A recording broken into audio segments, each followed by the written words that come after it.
खबरों का कतरन में। आज तारीख है 23 अक्टूबर 2025 और बिहार विधानसभा चुनाव का रण अब पूरी तरह सज चुका है। नामांकन की हलचल खत्म हो रही है, प्रचार की रफ्तार बढ़ रही है और जो मंच खाली लग रहा था वो भी धीरे धीरे सवालों और जवाबों से भरने लग रहा है। आज हम लेकर आए हैं 10 ताजा खबरें हलचल के बीच से, चुनिंदा और विश्लेषण के साथ। तो चलिए शुरू करते हैं। कांग्रेस के वरिष्ठ नेता अशोक गहलोत ने तेजस्वी यादव और राष्ट्रीय जनता दल के शीर्ष नेताओं से पटना में मुलाकात की है। गठबंधन के अंदरूनी मतभेदों को खत्म करने और संयुक्त मोर्चा को मजबूत करने की दिशा में यह बड़ा कदम है। दोस्तों, राजनीति सिर्फ घोषणाओं का खेल नहीं बल्कि भरोसे और ईमानदारी का संगम है। गहलोत बैठक का संदेश स्पष्ट है, हम तैयार हैं, पर विधानसभा चुनाव में चेहरे निर्धारण और टाइमिंग दोनों मायने रखते हैं। जब गठबंधन के दल मिलकर खड़े दिखेंगे तो स्वाभाविक वोटरों के मन में भरोसा पनपेगा।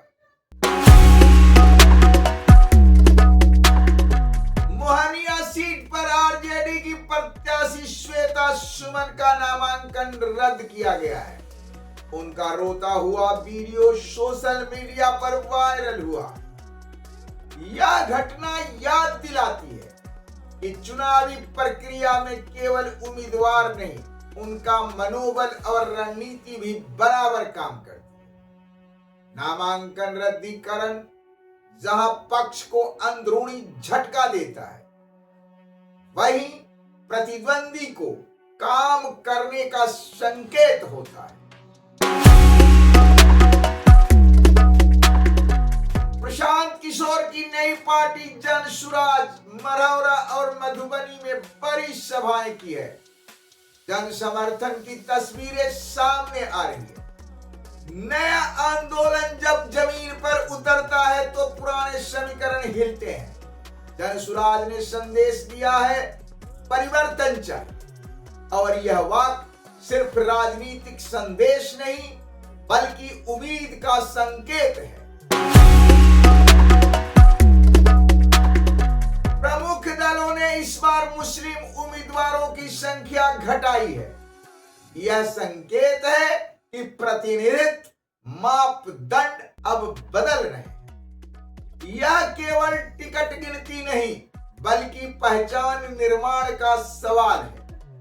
अगर कोई वर्ग खुद को राजनीतिक पोलिंग में अनदेखा महसूस करे तो इसकी प्रतिध्वनि परिणाम तक पहुंचने में देर नहीं करती।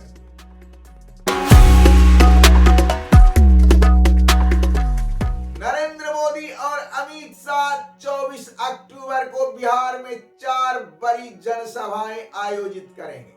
समस्तीपुर, बेगूसराय, सीवान और बक्सर शामिल है। शीर्ष नेतृत्व का उतरना चुनाव मैदान को नया आयाम देता है।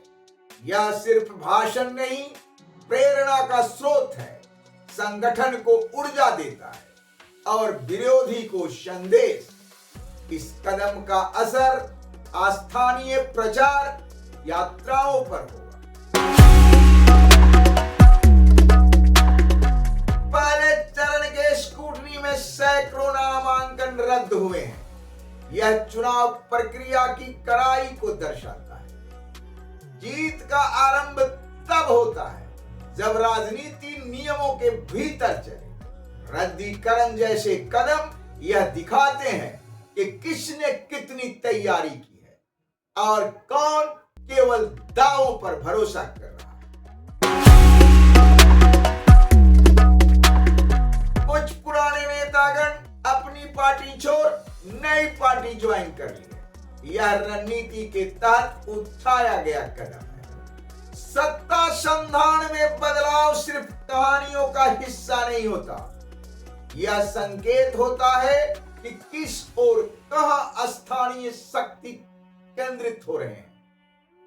दल का परिवर्तन और समानांतर बदलाव का मौसम भी ला सकते हैं। बिहार में अनुमानतः 1/4 विधायक राजनीतिक परिवारों के पृष्ठभूमि से आ रहे हैं। वंशवाद की परछाई इस चुनाव में भी बनी हुई है। राजनीति का पुराना चेहरा परिवार केंद्रित रहा है, पर आज का युवा पीढ़ी चाहता है कुशल नेतृत्व और काम केंद्रित व्यक्ति। अगर पुरानी कहानियां दोहराई जाए तो बदलाव की हवा खुद को झटका दे सकता है।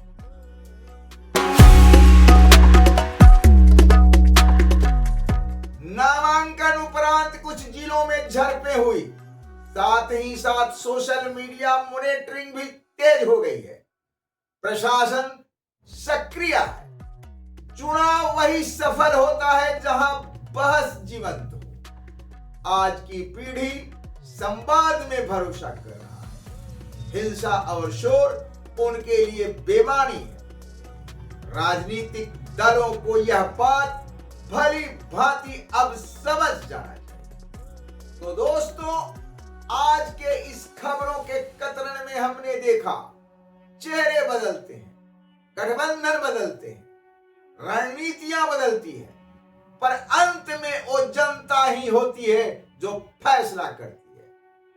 मैं रामबंधु तिवारी आपसे विदा लेता हूं। अगर यह एपिसोड पसंद आया हो तो लाइक शेयर जरूर करें। हाँ, चैनल को सब्सक्राइब करना ना भूलें। मिलते हैं कल कुछ नए कतरन के साथ। धन्यवाद, प्रणाम।